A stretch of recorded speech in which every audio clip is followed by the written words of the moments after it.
Em palestra proferida no Clube Militar, o general Lanes abordou o contexto de 31 de março de 1964, a guerrilha comunista, as reações da sociedade, grupos terroristas e a interferência internacional por parte de países sob ditaduras do proletariado no financiamento e no treinamento de grupos que visavam a implantação de um regime totalitário de esquerda no país. Para dar continuidade às apresentações, gostaria de passar a palavra ao general Ulisses Lanes para a sua apresentação. Por força do hábito, eu peço permissão aos senhores, falarei de pé junto ao púlpito.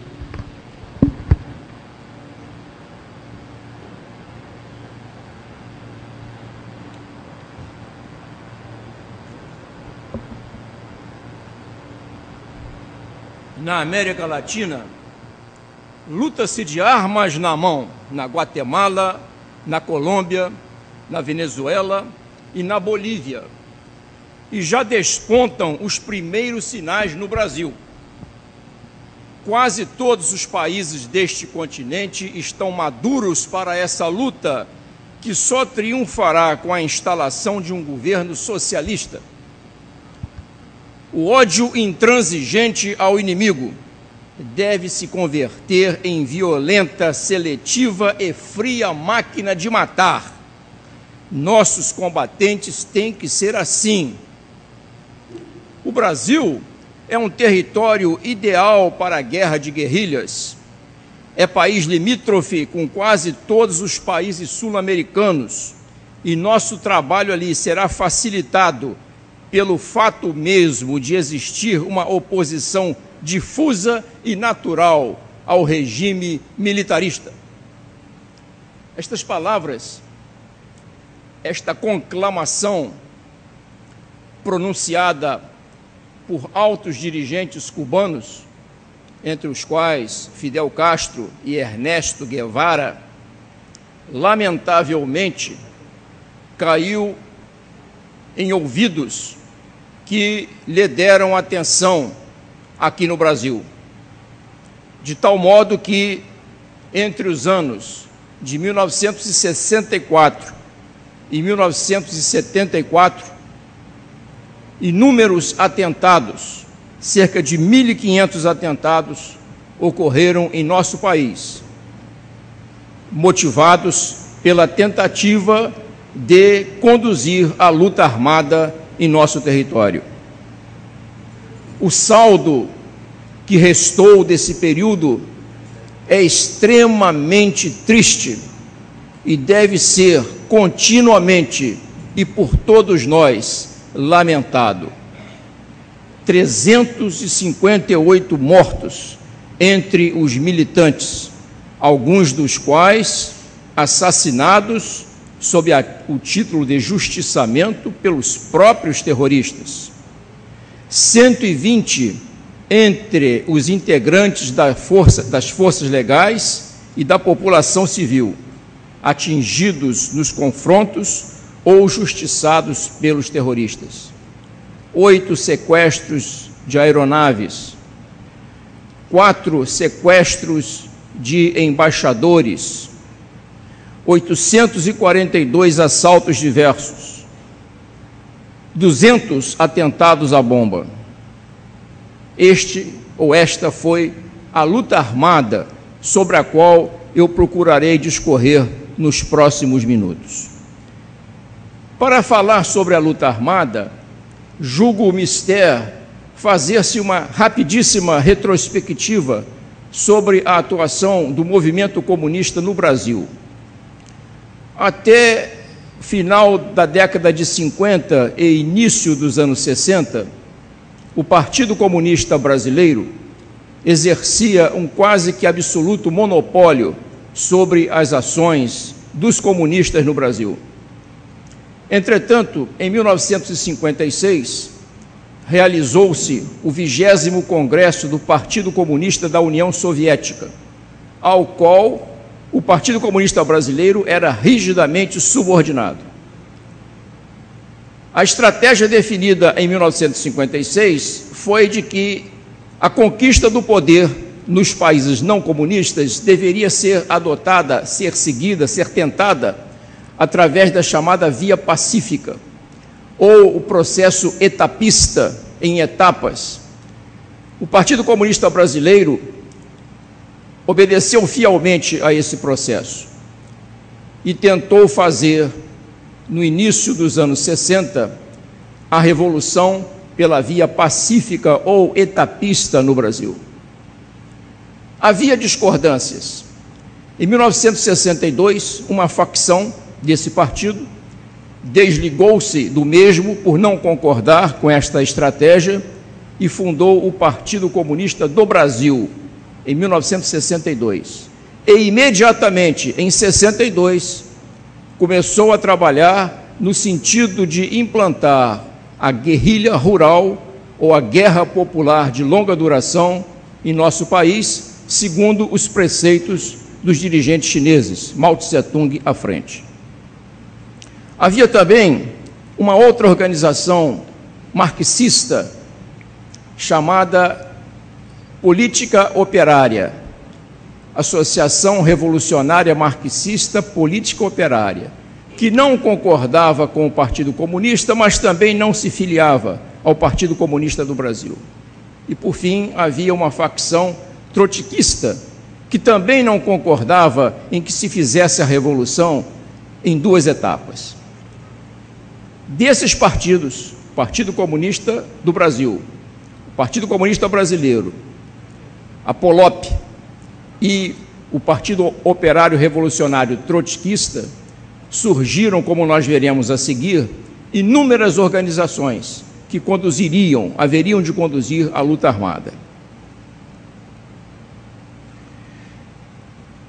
Em 1964, antes mesmo da eclosão do contragolpe ou da contra-revolução democrática de 31 de março de 1964, já havia uma tentativa incipiente de se implantar a guerrilha rural no Brasil, as chamadas Ligas Camponesas, do então deputado Francisco Julião, que já começava a receber orientações e apoio dos dirigentes cubanos.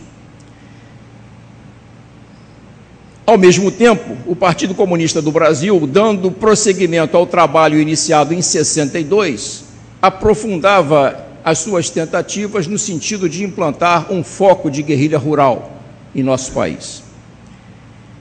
Dois fatores, entretanto, são extremamente importantes e definidores do rumo que os acontecimentos tomariam. O primeiro, já mencionado, foi a Contra-Revolução Democrática de 31 de março de 64, que derrotou a tese do Partido Comunista Brasileiro da via etapista ou da via pacífica e deu razão àquelas facções que acreditavam que só por meio de uma ação violenta de força, só por meio da luta armada, seria possível conquistar o poder.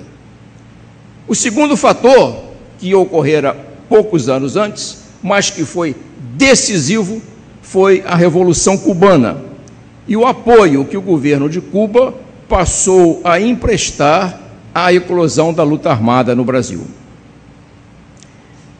Após 64, as primeiras ocorrências foram verificadas com as chamadas guerrilhas do Caparaó e do Triângulo Mineiro, quando companheiros de Leonel Brizola, com ele asilados no Uruguai, recebendo dinheiro cubano, tentaram, na Serra do Caparaó e no Triângulo Mineiro, desencadear uma guerra de guerrilhas.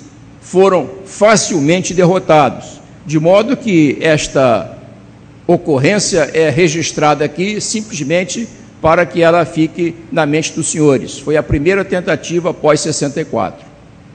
Dizem até que Fidel Castro teria se aborrecido profundamente com Leonel Brizola, porque grande parte do dinheiro que ele mandou para Brizola não foi devidamente contabilizado. Como eu já falei, o papel de Cuba foi fundamental. e ele se consubstanciaria inicialmente em janeiro de 1966, quando em Cuba foi realizada uma conferência internacional chamada Conferência da Organização de Solidariedade dos Povos da Ásia, da África e da América Latina. Ao final dessa conferência, eu friso a data, janeiro de 1966, foi criada uma organização chamada Organização Latino-Americana de Solidariedade. A sigla é OLAS, que significa em espanhol ondas.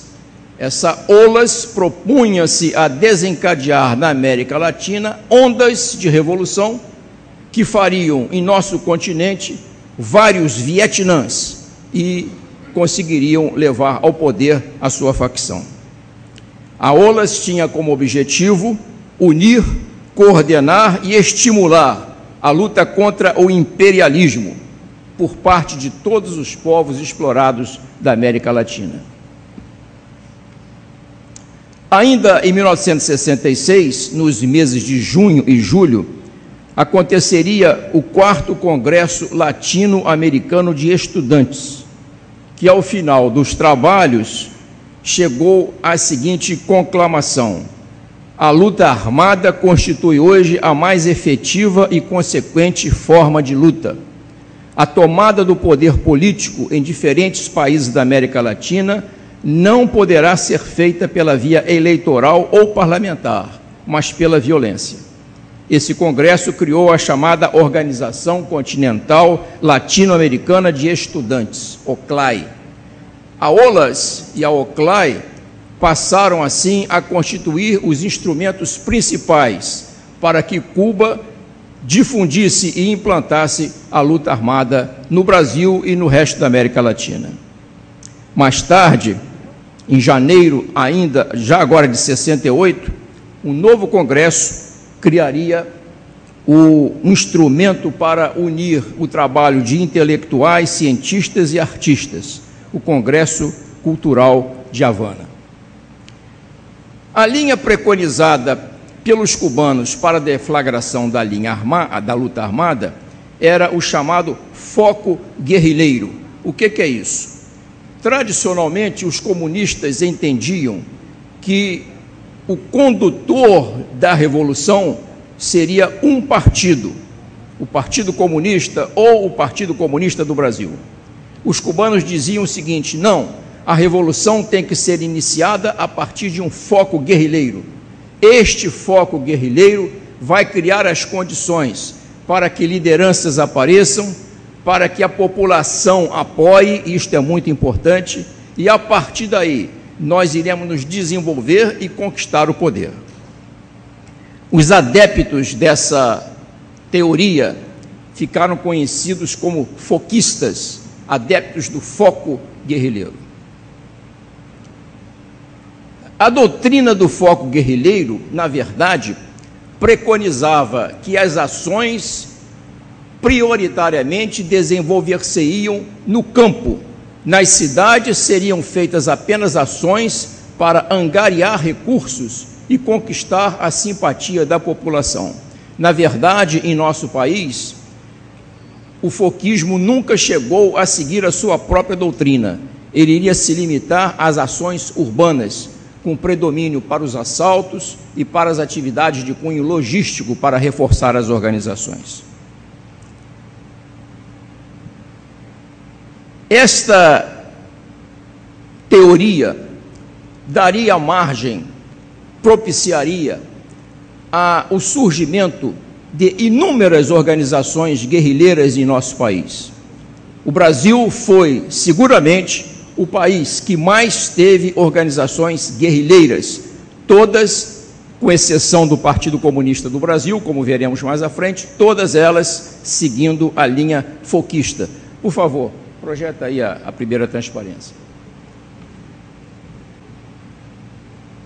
Ah, não, desculpe. Espera aí. É um erro meu. Erro meu. Tá certo. Mostra essa transparência. O que eu quero mostrar aqui para os senhores é a ligação umbilical a ligação vital que existiu entre os guerrilheiros brasileiros e a Revolução Cubana, o governo cubano. Trouxe aqui o testemunho insuspeito, neste caso, do senhor José Dirceu, que afirma: a geração que chegou ao poder deve muito a Cuba. Sou um cubano brasileiro ou um brasileiro cubano. Nessa entrevista, ele chegava a manifestar dúvidas quanto à sua real nacionalidade. Esta é uma primeira ideia para mostrar esta ligação umbilical. E agora eu vou mostrar um pequeno filme, peço que preste atenção, dura pouco mais de 1 minuto, em que vários líderes guerrilheiros, inclusive José Dirceu, falam do apoio e do incentivo que receberam de Cuba. Pode mostrar.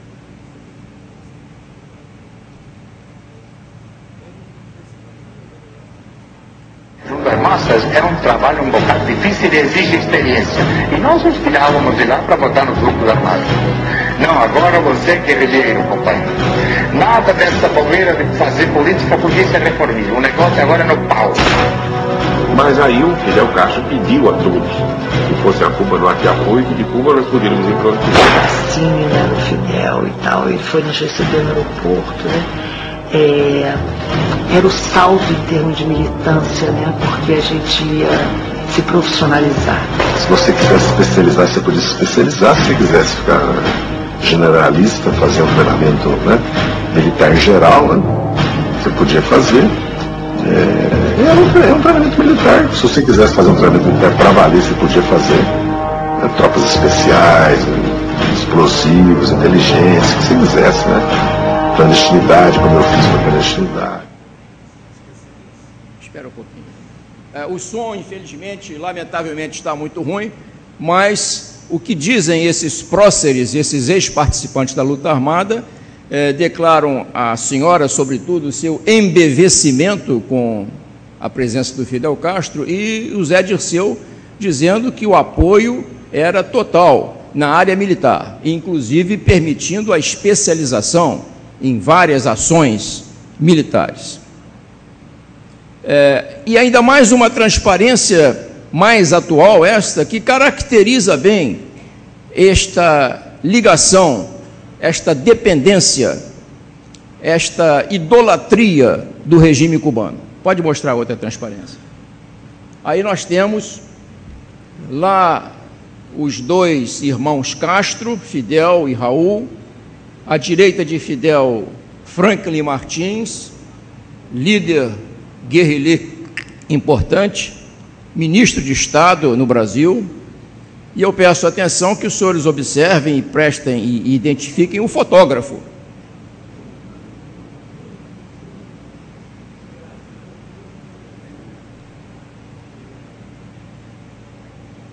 Tá bom, pode passar. Muito bem, então agora, chegando ao que eu queria mostrar, essa adoção da linha foquista deu origem a um grande número de organizações terroristas. Um grande número de organizações terroristas. Ali estão listadas, na parte superior, as organizações da linha foquista. Foram mais de 30. Nós não temos tempo, nem é nosso objetivo falar sobre esse aspecto da luta armada. Mas, ao final, eu indicarei para o senhor várias obras em que a gênese, as divisões, a doutrina, as ações dessas organizações estão perfeitamente descritas. E, embaixo, a linha maoísta da guerrilha rural, que teve unicamente no PCdoB o seu representante.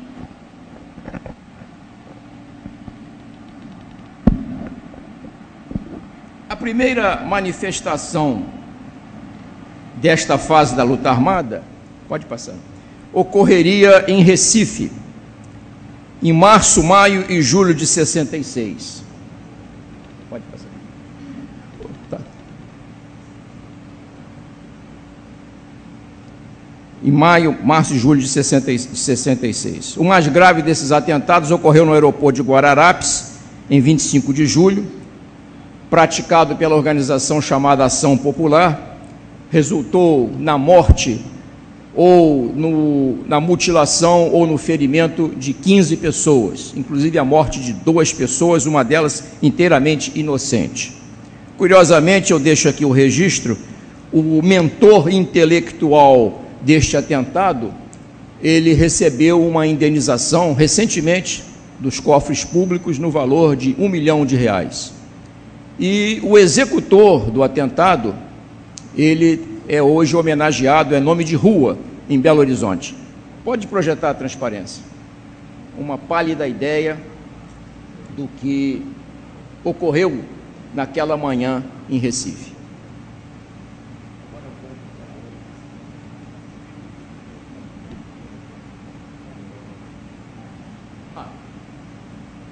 Quis também trazer para os senhores, reforçando o que já foi mostrado, uma declaração desse senhor Carlos Newton, publicado na Tribuna da Imprensa no dia 15 de março de 2011.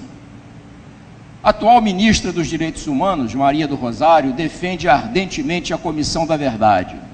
Comporta-se como se a reação à ditadura tivesse sido empreendida por grandes defensores da democracia e todo o pessoal da luta armada sonhasse em convocar eleições livres e diretas. Negativo, isso não existiu. Éramos todos marxistas, fidelistas e guevaristas. Estávamos obcecados pela charmosa Revolução Cubana. Queríamos pegar em armas, como eles fizeram, e descer vitoriosos a Sierra Maestra, digo, a Serra do Mar. Esta era a realidade. Não se pode mudar a história. Mostra essa transparência em reforço àquelas já apresentadas pelo general Rosendo e como uma caracterização final da total ligação e dependência entre a luta armada no Brasil e o estímulo e o apoio dos cubanos.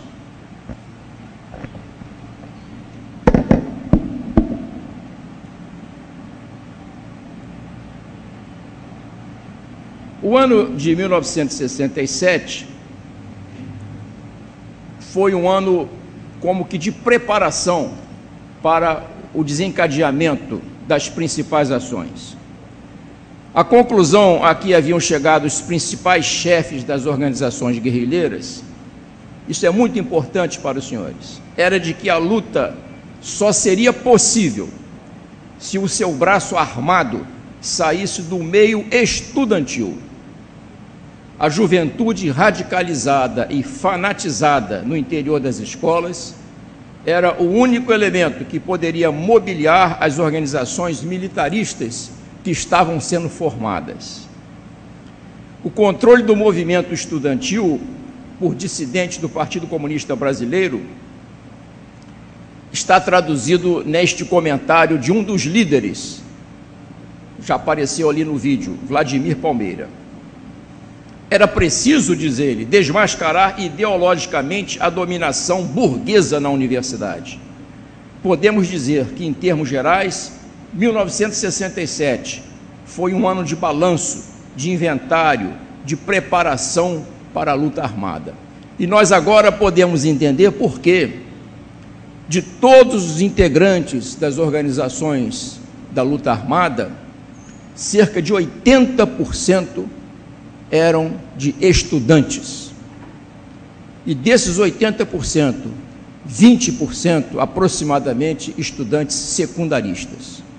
É o resultado do trabalho feito no meio estudantil, sobretudo a partir de 1967. O ano de 68 foi marcado pela intensificação de tumultos, atentados à bomba, assaltos a unidades militares, para roubo de armas, equipamentos e uniformes, assaltos a pedreiras para obter dinamites e explosivos, assaltos a bancos, greves políticas, radicalização política cada vez maior.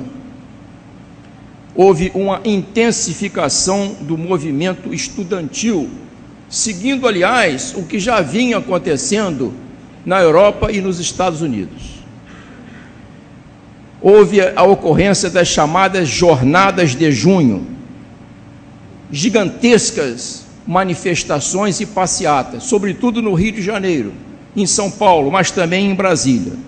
Queima de veículo, depredações de bens públicos, assaltos a organizações militares, atentado à bomba contra o quartel-general do comando do 2º Exército em São Paulo, na qual foi covardemente trucidado um jovem que prestava o serviço militar obrigatório e ao qual nós devemos render as nossas homenagens, o então soldado, hoje sargento Mário Cosel Filho. Assassinato de um oficial alemão e de um oficial americano. O oficial alemão cursava a nossa Escola de Estado-Maior e, por incompetência dos guerrilheiros que o mataram, foi confundido com um boliviano que havia tomado parte na captura do Ernesto Guevara. Vejam a que ponto chega a incompetência, confundir um oficial alemão com um oficial boliviano. Assalto ao trem pagador na ferrovia Santos-Jundiaí, com a participação notável do senhor Aloísio Nunes Ferreira, que no governo Fernando Henrique Cardoso seria ministro. Havia no ar um clima de aberto desafio às autoridades constituídas. Havia um clima de conflagração. Admitia-se no meio político que o regime estava com os dias contados. Para culminar tudo isso, houve um discurso altamente ofensivo ao Exército na Câmara. O ministro do Exército solicitou permissão à Câmara para processar o deputado ou os deputados que assim haviam se expressado, para que eles fossem processados, levados o caso ao Supremo Tribunal Federal. Essa autorização foi negada. Diz, em livro escrito posteriormente, um desses deputados: já encarávamos o processo político como uma luta de classes. A alternativa era a destruição completa das instituições liberais.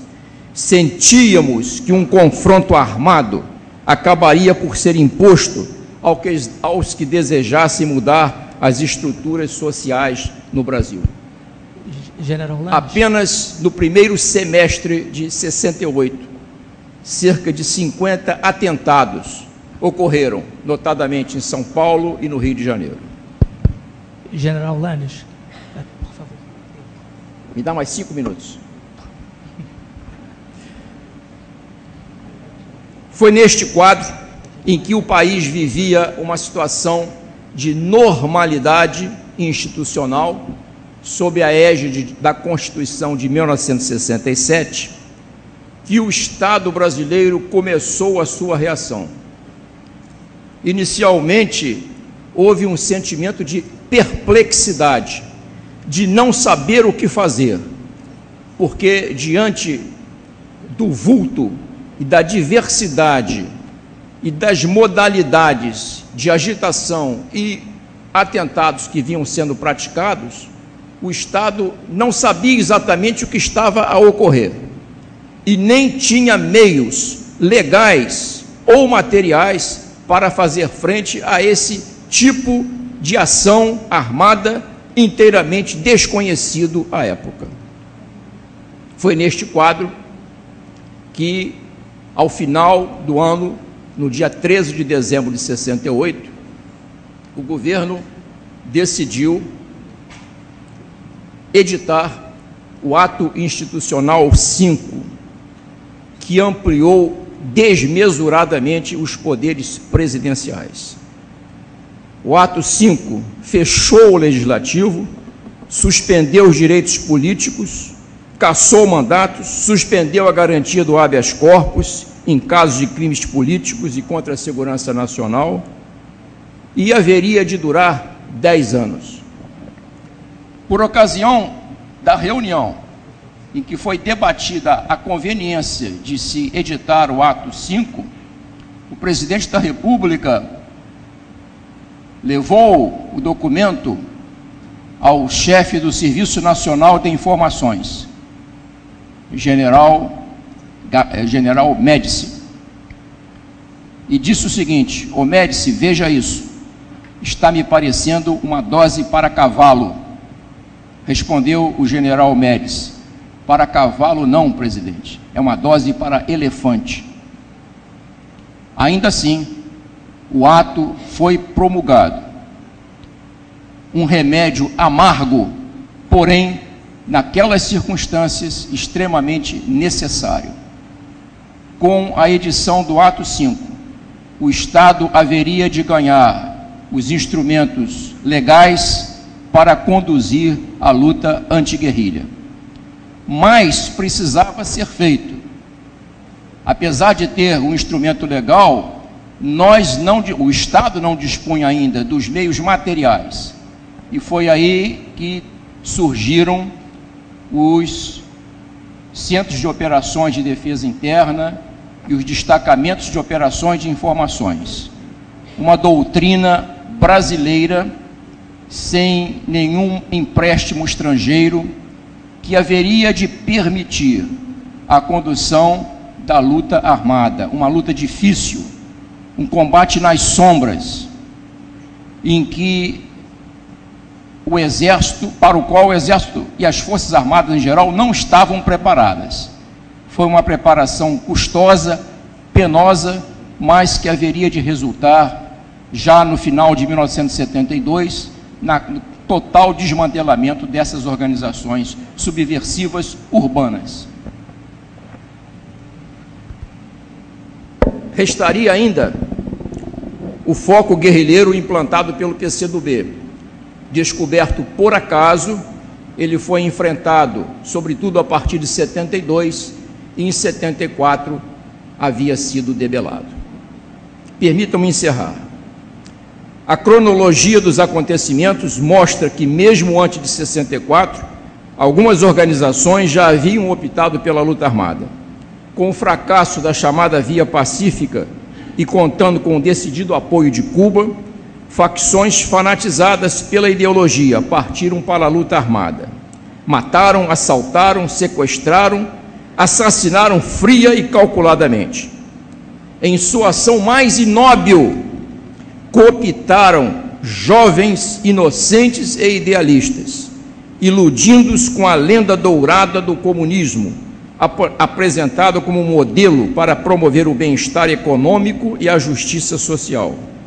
A onda do futuro, que haveria de substituir o capitalismo como este havia se sucedido ao feudalismo.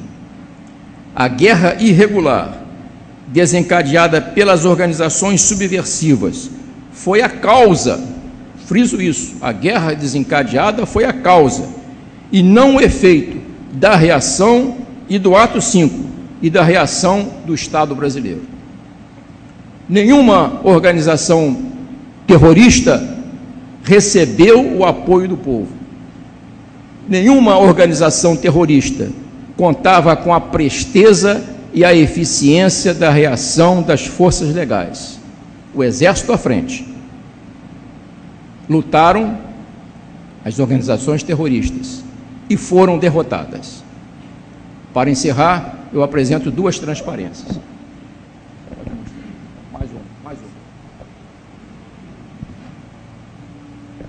Eleito como principal inimigo, o Exército Brasileiro foi subestimado. Um dos quadros preparados em Cuba para a guerrilha diz que o massacre que ocorreu se originou nessa falta de visão política e militar. Palavras desse guerrilheiro: como toda estrutura gigantesca, o Exército levou um certo tempo para reagir. Quando fez, nos trucidou. E uma última transparência, a qual eu apresento como uma homenagem aos companheiros fardados e civis e às vítimas inocentes que se sacrificaram nesta luta. Estaremos sempre solidários com aqueles que, na hora da agressão e da adversidade, cumpriram o duro dever de se opor a agitadores e terroristas, de armas na mão, para que a nação não fosse levada à anarquia. Peço desculpas pela maneira extremamente superficial com que o assunto foi apresentado. O tempo não permitia, eu até ultrapassei o tempo, graças à leniência do professor Leira Parente. Mas eu quero apresentar, sobretudo para o nosso público jovem, estudantes que aqui se encontram, uma obra que discorre sobre tudo isso e muito mais, com riqueza de detalhes, numa linguagem sóbria, serena, objetiva. Aqui, neste livro chamado Orville, estão transcritos todos os arquivos do Exército Brasileiro relativos à luta armada. Quem quiser conhecer em detalhes o que se passou em nosso país, leia este livro. Para usar o jargão da moda, aqui estão abertos os porões da ditadura. Quem tiver curiosidade, leia este livro. Muito obrigado a todos.